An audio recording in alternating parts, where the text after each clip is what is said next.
Знаешь, сынок, в жизни тебе обязательно встретится один тип людей. Они не злые, нет, не всегда. Но у них язык, как наждак, слова, как острый нож без ручки, режут и себя, и других. Такие люди не разговаривают, они обрушиваются, не спорят, нападают. И самое обидное, что встречаются они не где-то в темных подворотнях, а в самых обычных местах. В очереди, на работе, в семье, даже в синагоге, не дай бог.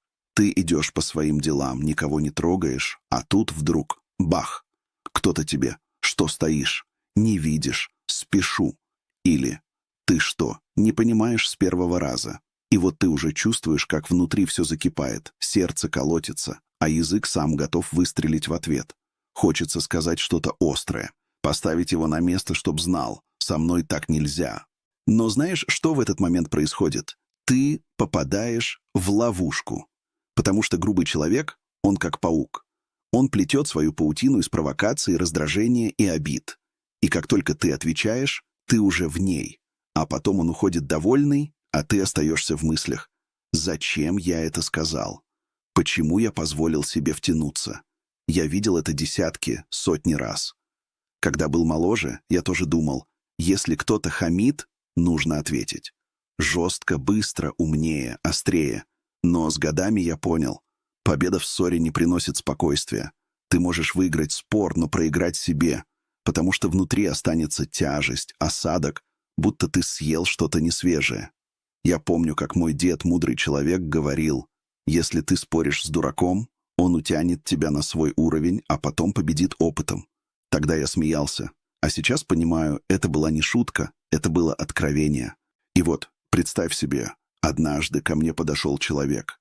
Не просто грубый, а такой, что от него даже воздух становился тяжелым. Он начал кричать, обвинять, размахивать руками.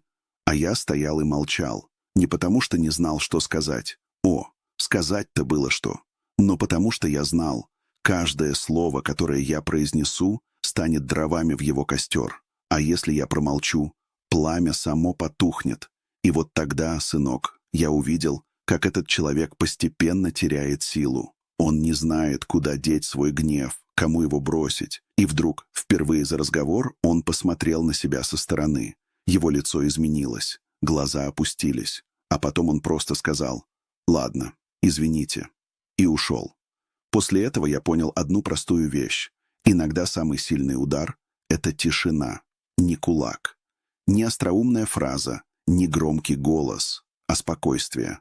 Потому что грубость живет за счет реакции. Ей нужна сцена, публика, эмоции. Если ты не реагируешь, у нее нет кислорода, чтобы гореть. Многие не верят, пока сами не попробуют. Они говорят: как это не отвечать? Это же слабость. Но скажу тебе по секрету: только сильный человек может позволить себе не отвечать. Слабый должен доказать, что он сильный. А сильный просто знает, что он им является. Знаешь, как говорил один мой старый друг из Тель-Авива: когда осел тебя толкает, не пытайся толкнуть его в ответ. Он думает, что ты приглашаешь его на танец. И вот сейчас, слушая это, ты, может быть, думаешь: ну хорошо, звучит красиво, по-философски. Но как это применить в жизни? Как поставить на место грубого человека, без слов? Об этом я тебе сейчас расскажу. Но предупреждаю, этот способ не для тех, кто ищет легких решений. Он требует выдержки, ума и, самое главное, внутреннего достоинства. Того самого, что нельзя купить ни за деньги, ни за лайки, ни за чужое одобрение.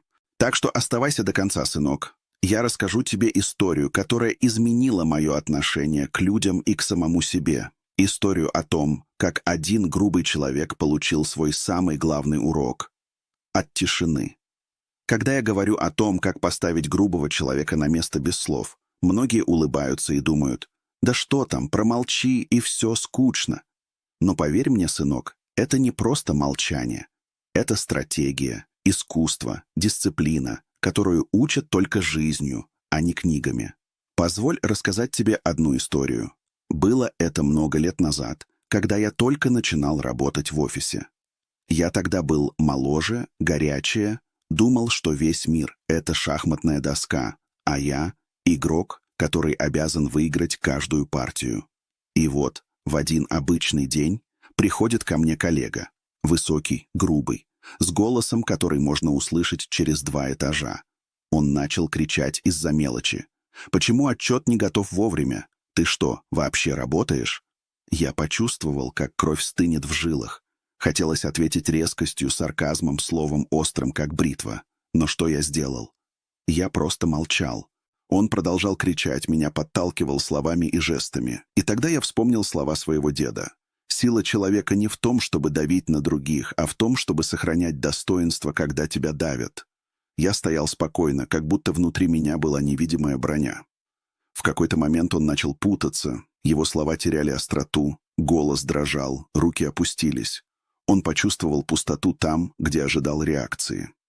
И, как ни странно, именно молчание, моя спокойная осанка и уверенный взгляд дали ему понять, что со мной так не получится. Через минуту он просто махнул рукой и ушел. И это не единичный случай. Жизнь полна таких людей. На улице, в магазине, в семье, среди друзей. Один человек, громкий, агрессивный, пытается унизить. Другой, тихий, умный, выдержанный. И вдруг весь гнев рассеивается, потому что для него нет жертвы, на которую можно нажать. Когда я начал понимать это, я заметил интересный эффект. Тот, кто обычно кричит и давит, начинает испытывать внутренний дискомфорт. Он смотрит на тебя и думает, почему он не боится, почему не кричит, почему не реагирует. В этот момент грубость теряет власть. И самое главное, ты сам остаешься в безопасности. Никаких лишних эмоций, никакой агрессии, никакой потери себя. Теперь я хочу дать несколько конкретных практических советов, как действовать в подобных ситуациях. 1. Сохраняй спокойствие. Это основа. Когда человек грубит, он ожидает эмоционального ответа. Он ищет пищу для своего гнева. Если ты молчишь, не реагируешь на провокации, он не получает этой еды. Спокойствие — это твой щит. 2. Не поддавайся на провокации. Иногда люди говорят гадости не потому, что они такие злые, а потому что хотят проверить границы. Это как собака. Если поддаешься, она понимает, что может повторить. Не давай ей такой возможности. 3. Используй язык тела. Взгляд, осанка, мимика. Ты можешь сказать без слов больше, чем любой крик. Прямой, уверенный взгляд, спокойные движения рук, ровная осанка. И человек понимает, со мной так не получится. 4. Контролируй эмоции внутри себя. Очень важно. Я помню, как однажды меня толкнули в метро. Могу сказать, желание ударить было огромно. Но я глубоко вдохнул, посмотрел на человека и просто шагнул в сторону. Он остался злым, а я спокойно продолжил путь. Я чувствовал внутреннюю победу над собой, а не над ним. 5. Понимай мотивацию грубого человека. Часто за грубостью скрывается страх, неуверенность, чувство собственной несостоятельности. Когда ты понимаешь это, злость не захватывает тебя. Ты видишь не врага, а человека с проблемами, который пытается разогнать свои внутренние страхи наружу. Позволь поделиться еще одной историей. Это было уже позже, когда я путешествовал по Европе. В одной маленькой лавке старик начал кричать на меня, что я стою не там, куда он считает правильным. Обычно я отвечал бы шуткой, но в тот день я просто улыбнулся, кивнул и молчал. Старик сначала удивился, потом посмотрел на меня так, словно увидел кого-то другого. Его глаза смягчились, голос стал тише. Он закончил свое недовольство, извинился и ушел. Я понял, одно спокойное действие изменяет атмосферу полностью.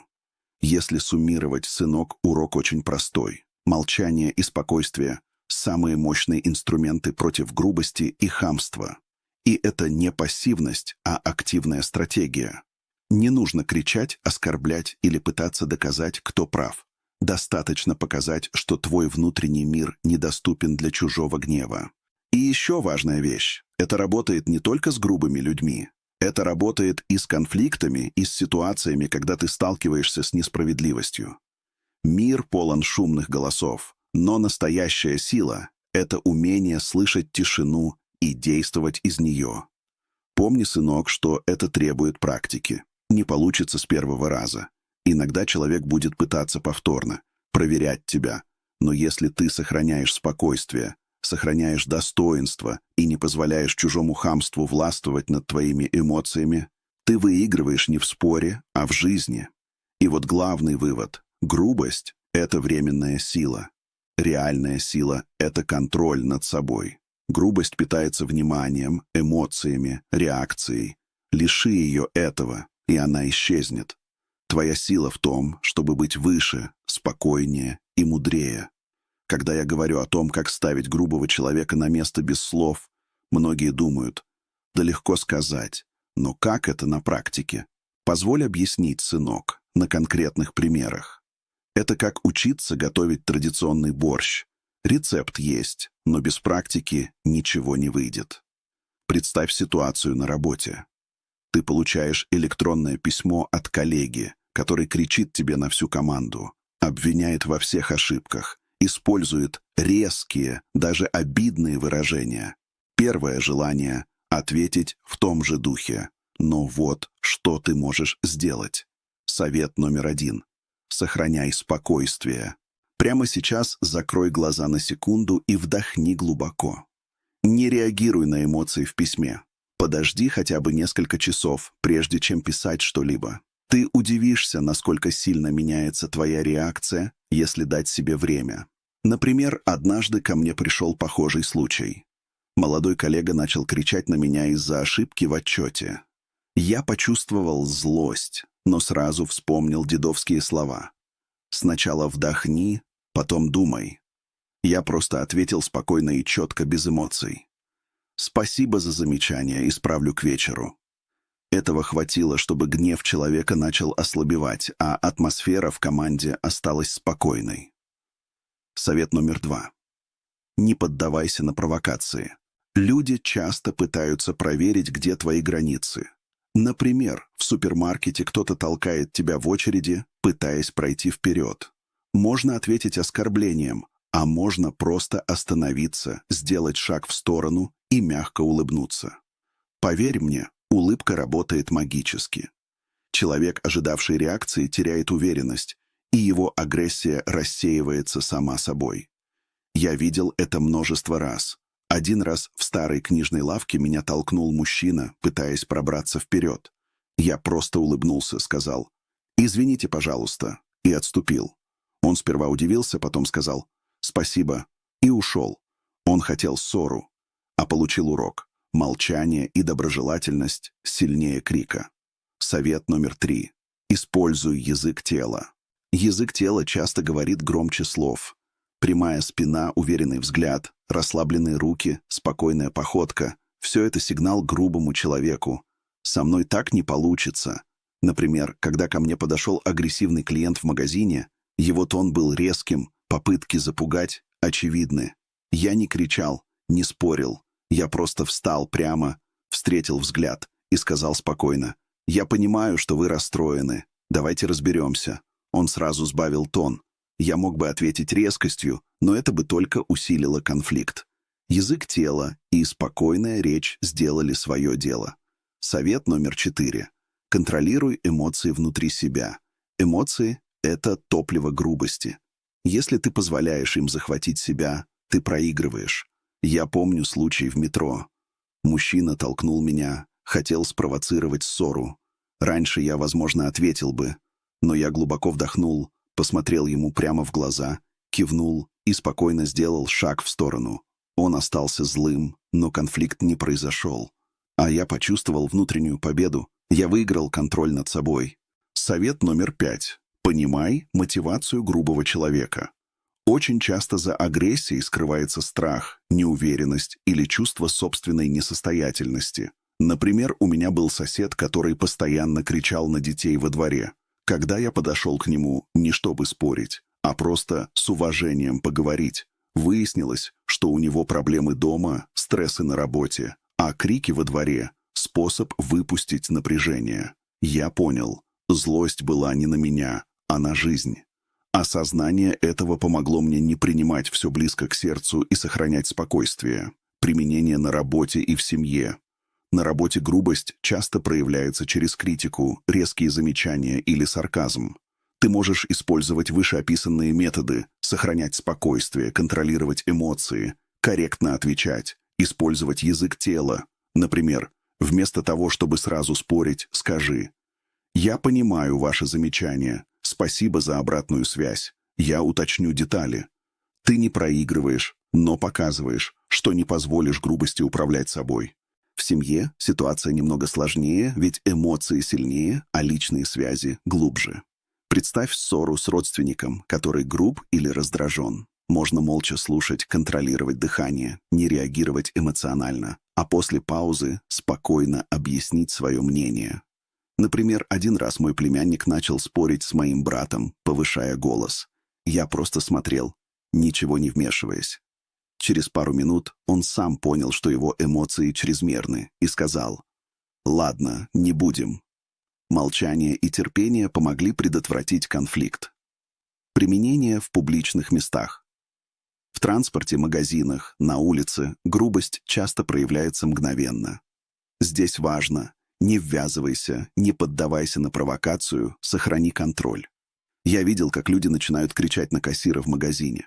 Тот, кто спокойно улыбается, объясняет правила и не реагирует на хамство, мгновенно меняет ситуацию.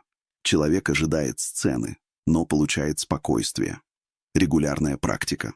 Важно понимать, что это не приходит сразу. Техника молчания, контроля эмоций, языка тела требует практики. Начинай с малых ситуаций. Очередь в магазине, легкая критика коллеги, ссора в семье. Постепенно ты научишься сохранять спокойствие в более серьезных конфликтах. Со временем это станет твоей привычкой, и твоя сила будет внутренней, не зависящей от внешних обстоятельств. И запомни, грубость питается эмоциями, вниманием и реакцией. Лиши ее этого, и она исчезнет. Ты остаешься хозяином своей жизни. Не нужно кричать, спорить или оскорблять. Все, что нужно — спокойствие, выдержка и понимание, что истинная сила — это контроль над собой, а не над другими. И вот, сынок, мы подошли к самой важной части, к тому моменту, когда все, о чем я говорил, собирается в одну картину. Все, что мы обсуждали — молчание, спокойствие, контроль эмоций, понимание мотивации грубого человека — это не просто советы, а целая философия жизни. Жизнь, как ты уже понял, полна грубости, резкости, раздражения. Но истина проста. Ты можешь контролировать только себя, свои реакции и свое внутреннее состояние. Все остальное — это обстоятельства, которые изменять сложно. Давай я расскажу, как эти принципы работают на практике, если применять их системно. Представь себе день в большом городе. Метро, улицы, магазины, офис, дом. С утра кто-то толкает тебя в метро. Обычное, банальное событие. Но если реагировать на это раздражением, весь день пойдет по наклонной. Сердце учащается, мысли сбиваются, настроение падает. Если же ты вспомнишь наши уроки, сделаешь глубокий вдох, улыбнешься или просто отошьешь в сторону, день идет иначе. Ты сохраняешь внутреннюю гармонию. Тот, кто пытался тебя вывести из себя, остается один на один со своим раздражением. И это работает не только в транспорте, но и на работе. В офисе, где есть строгие начальники или сварливые коллеги, грубость проявляется иначе, через критику, сарказм, давление сроков. Первое желание — ответить в том же духе. Но если ты практикуешь спокойствие, сохраняешь достоинство и реагируешь не на эмоции, а на факты, ситуация меняется. Ты показываешь, что твое внутреннее состояние недоступно для чужого гнева. Один мой коллега раньше кричал на всех, подталкивал, пытался унизить новичков. Я же просто делал свою работу спокойно, отвечал корректно, не вовлекаясь в эмоции. Через некоторое время его агрессия рассеялась сама, потому что никто больше не подпитывал ее реакциями. В семье и среди друзей ситуация немного сложнее, ведь эмоции сильнее, а личные связи глубже. Здесь важно уметь сохранять внутренний мир, даже когда тебя критикуют или обижают. Например, у меня был случай с родственником. Он был раздражен из-за стресса на работе и начал повышать голос на моего племянника. Вместо того, чтобы вмешиваться с криком, я спокойно посмотрел на ситуацию, глубоко вдохнул и просто сказал ребенку: «Не реагируй на злость, делай свое». Через минуту племянник перестал волноваться, а взрослый понял, что злость не работает. Спокойствие — это инструмент, который меняет людей вокруг тебя, даже если ты не говоришь ни слова.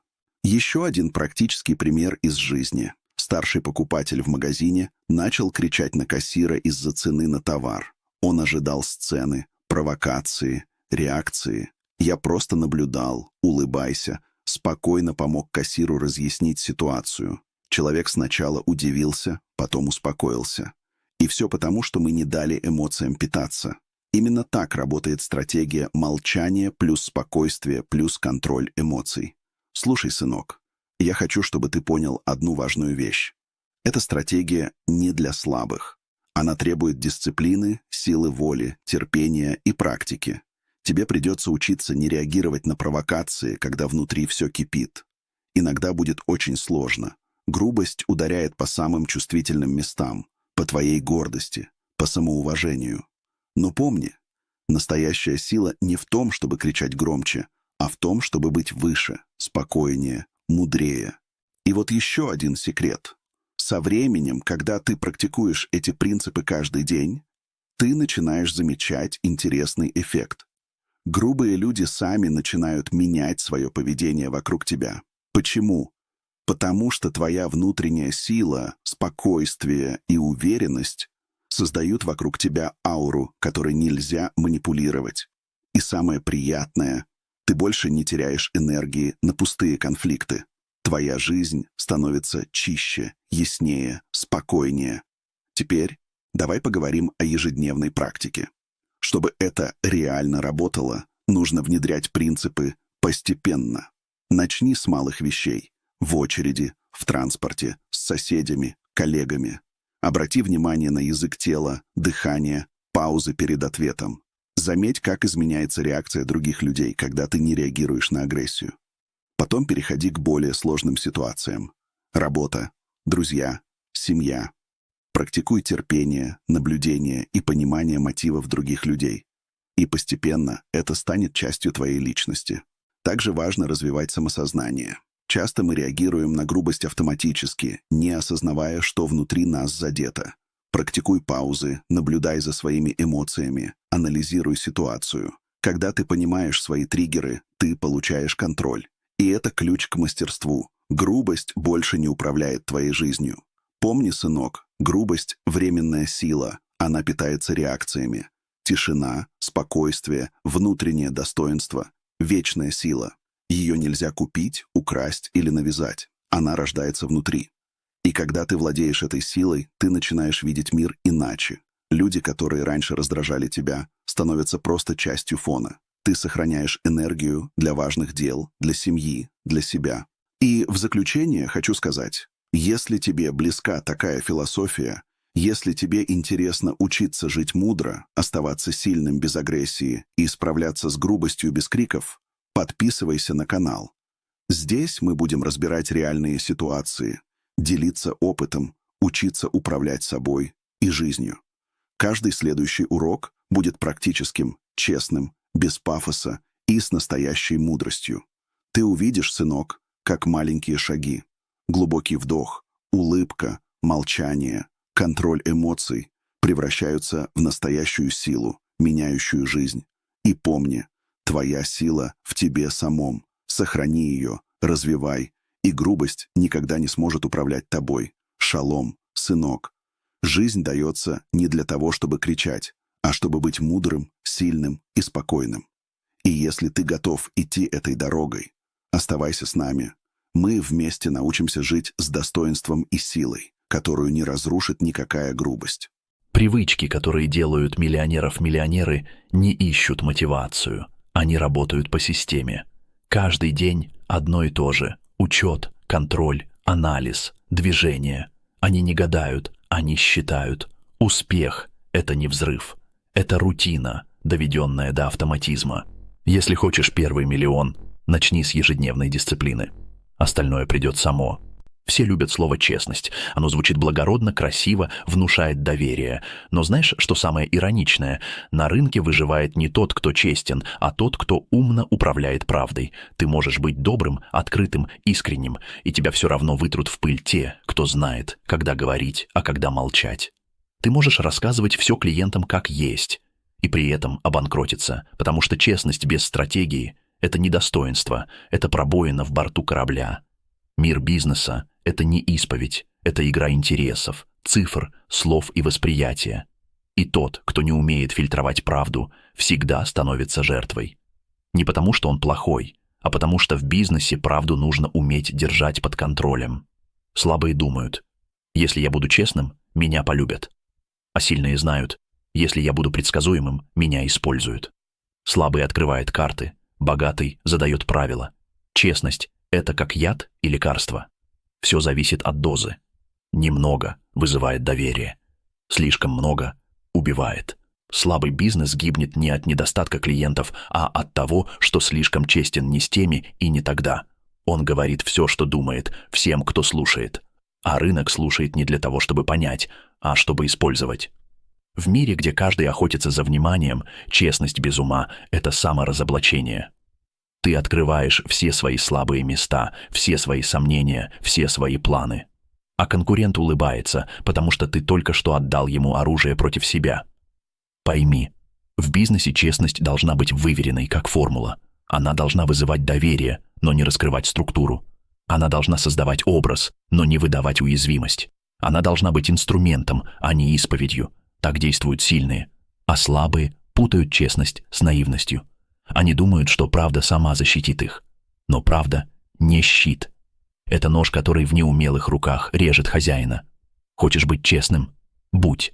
Но будь умным честным. Говори столько, сколько выгодно. Показывай столько, сколько нужно.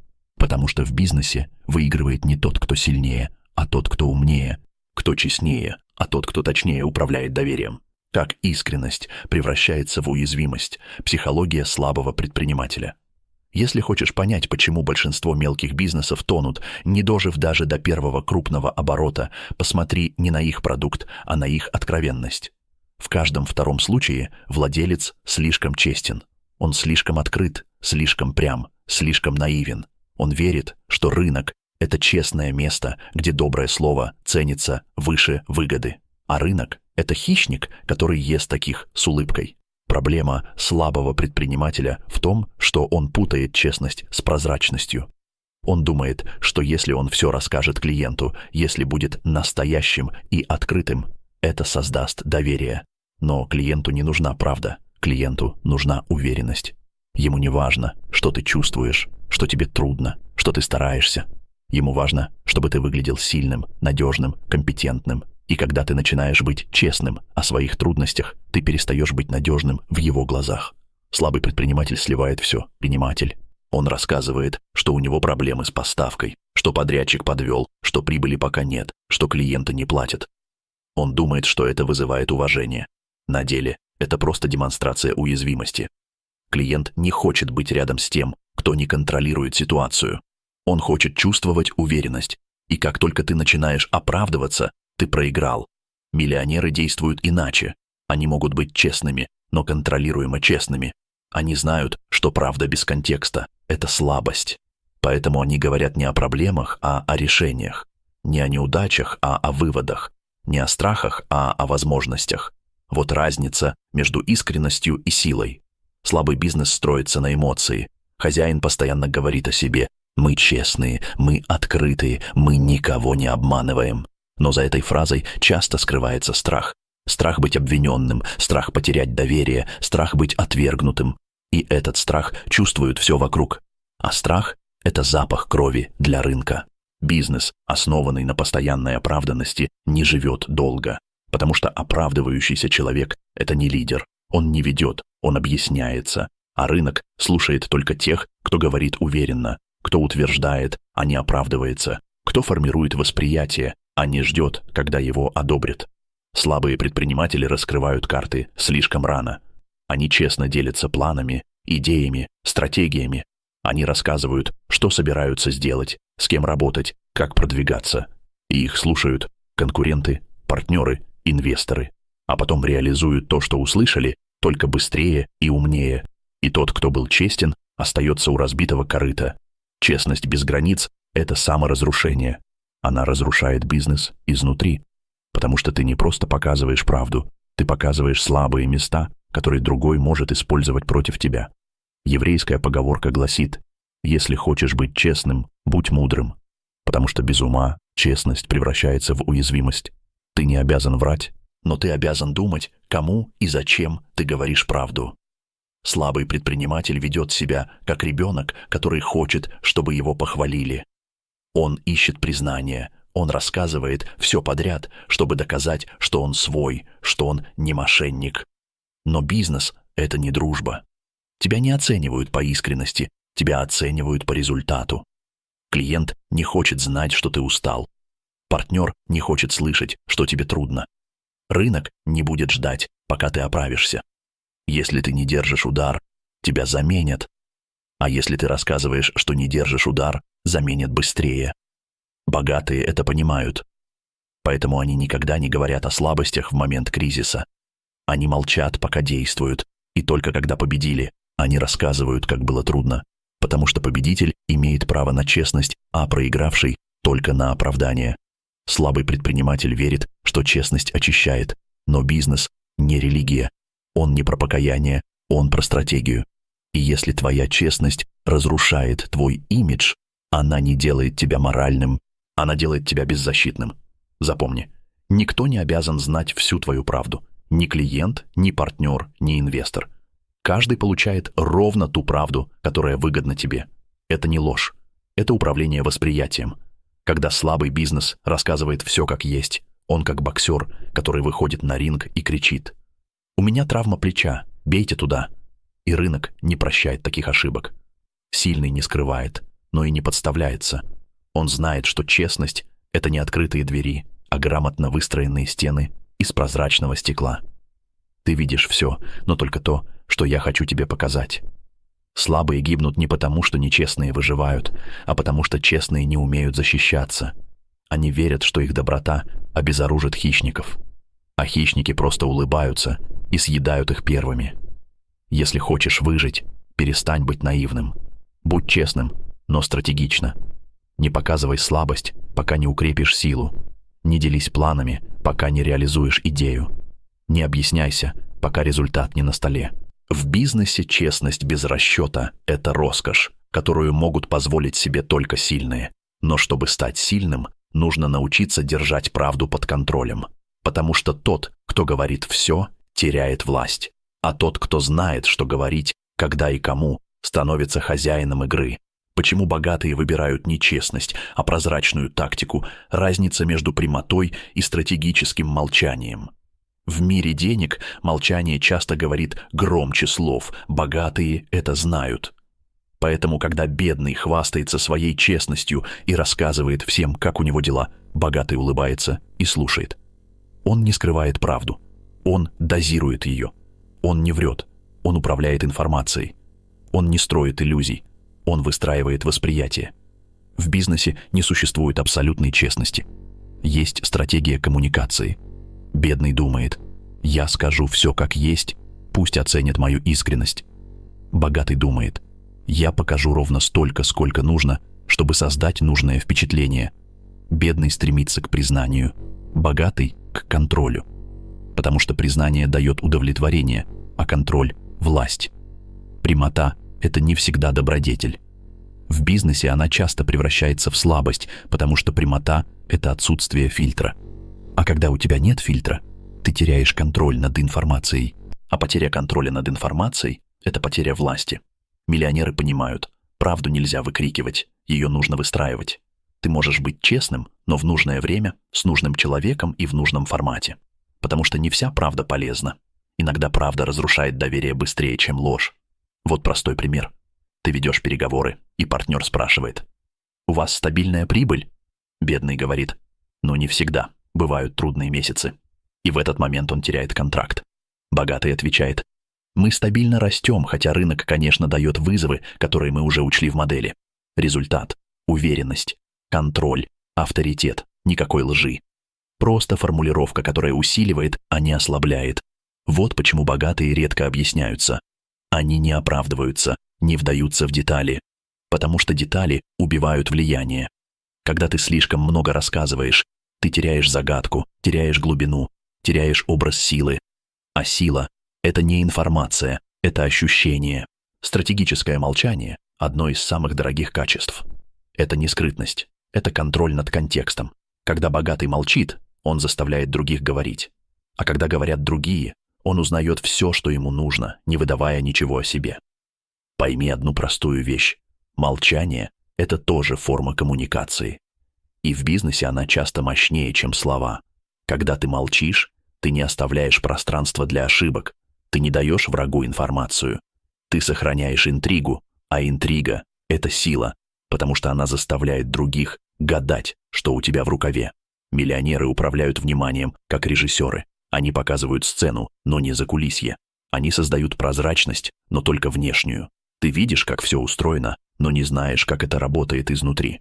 Это как айсберг. 90% скрыто, но верхушка блестит на солнце.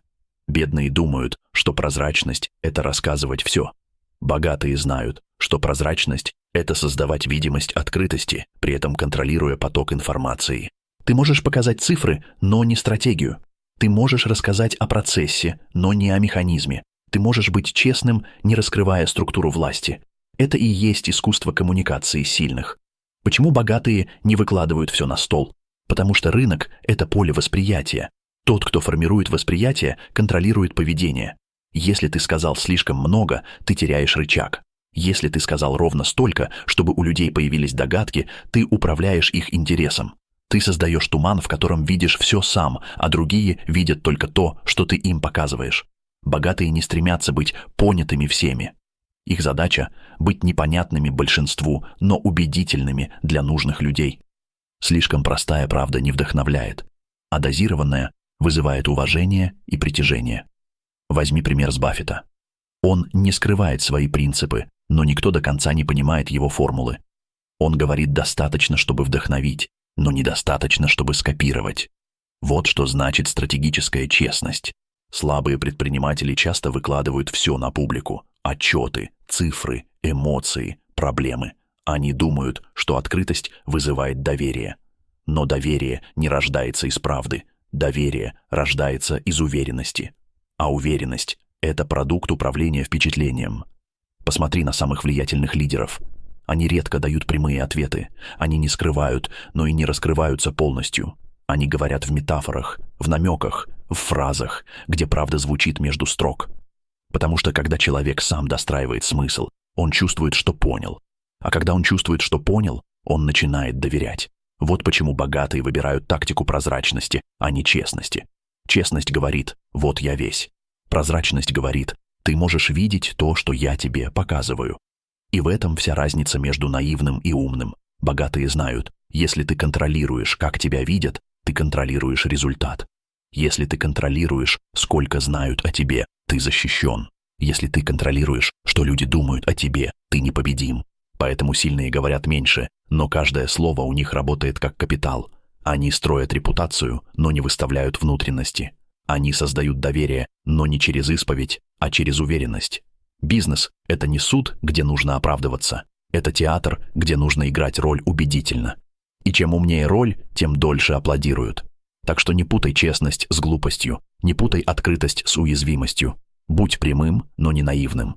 Говори правду, но только ту, которая работает на тебя.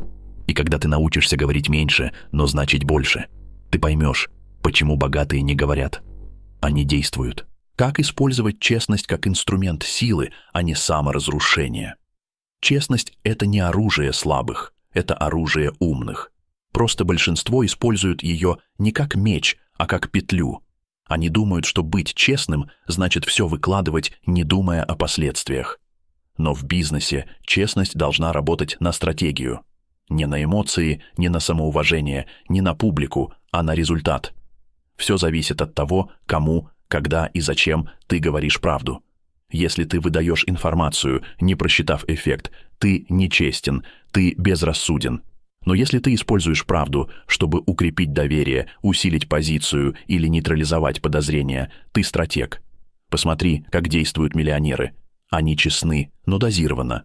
Баффет, например, не скрывает, когда ошибается, но делает это после того, как уже укрепил свое имя и капитал. Он превращает честность в PR-актив, в доказательство силы, а не слабости. Он не извиняется за ошибки, он преподносит их как урок, который сделал его сильнее. Вот это искусство. Честность, поданная правильно, не разрушает доверие.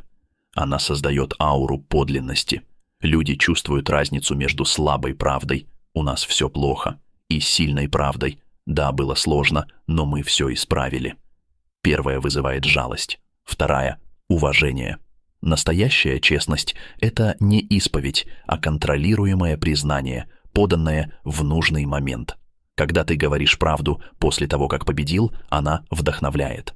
Когда ты говоришь правду до того, как справился, она демотивирует. Вот почему умный бизнесмен держит язык за зубами, пока не переломил ситуацию. Миллионеры используют честность, как хирург — скальпель. Только там, где нужно сделать разрез, чтобы вылечить, а не покалечить. Они могут признать факт, но никогда не признают поражение. Они могут рассказать о проблеме, но только как о решенной задаче. Они могут быть открыты, но только тогда, когда это усиливает их власть, а не разрушает образ. Слабый человек раскрывает правду, чтобы его пожалели. Сильный, чтобы вызвать уважение. И разница между ними не в словах, а в контексте. Вот пример. Когда компания признает ошибку и говорит: «Да, мы допустили просчет, но уже запустили новую систему, которая исключает подобные ошибки навсегда». Это честность, которая строит доверие. Но когда бизнес пишет: «Извините, мы не справились, не хватило ресурсов, надеемся на понимание», это честность, которая разрушает репутацию. Честность должна идти сверху вниз, а не снизу вверх. Ты говоришь правду не как жертва, а как лидер, не оправдываясь, а утверждая, не просить понимания, а демонстрировать контроль. Потому что если ты не управляешь контекстом, контекст управляет тобой. Вот почему богатые выбирают честность как стратегию власти. Она становится не обязательством, а инструментом. Ты показываешь себя честным ровно настолько, чтобы создать доверие, но оставляешь за собой пространство для маневра. Ты формируешь образ «я прозрачен, но не прост». Люди видят искренность, но не видят структуру, и это ключевой навык сильного. Еще одна особенность миллионеров — честность в рамках выгоды. Это не цинизм, это точный расчет. Если правда помогает укрепить доверие, они ее говорят.